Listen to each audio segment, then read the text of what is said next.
Absolutely brutal news for the 49ers as Nick Bosa has officially been ruled out for the rest of the year with a torn ACL per Adam Schefter and Ian Rappaport.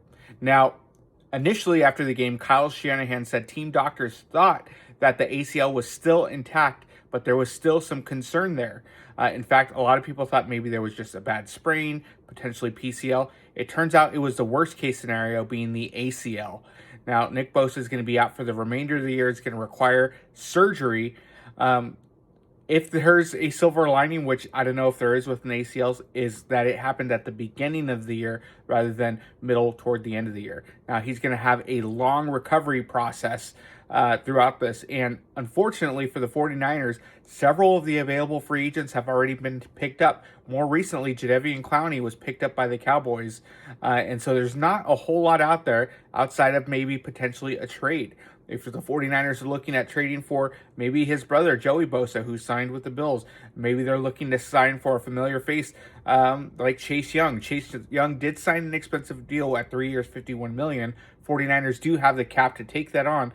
But the fact is, I don't know if the 49ers have enough depth to cover this loss. Let's face it, there's not another Nick Bosa out there.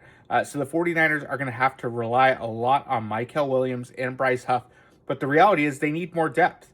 What Nick Bosa did for this team is he covered a lot of holes. Very similar to how Trent Williams covers a lot of holes on the offensive line. Nick Bosa does a lot on the defensive line. He is a phenomenal run stuffer. He's great at providing that edge pass rush, whether he's double or triple teamed.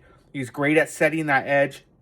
He can go ahead and make the plays in the backfield. He can bat the balls down. He gets interceptions, forced fumbles, game-changing plays. We saw what he did in week 1, what he did again in week 2. And so this is a huge blow for the 49ers, and they need to make a move. Again, you're not going to replace Nick Bosa, but you do need to add depth to that defensive end position because the 49ers are going to need it. Now, Michael Williams is going to have to continue to progress even faster without Nick Bosa there. Bryce Huff, they're going to need even more production out of him without having Nick Bosa on the field. So 49ers, John Lynch, you need to make a move here. But what a huge blow for the team, and hopefully John Lynch is on the phone trying to get a pickup via trade.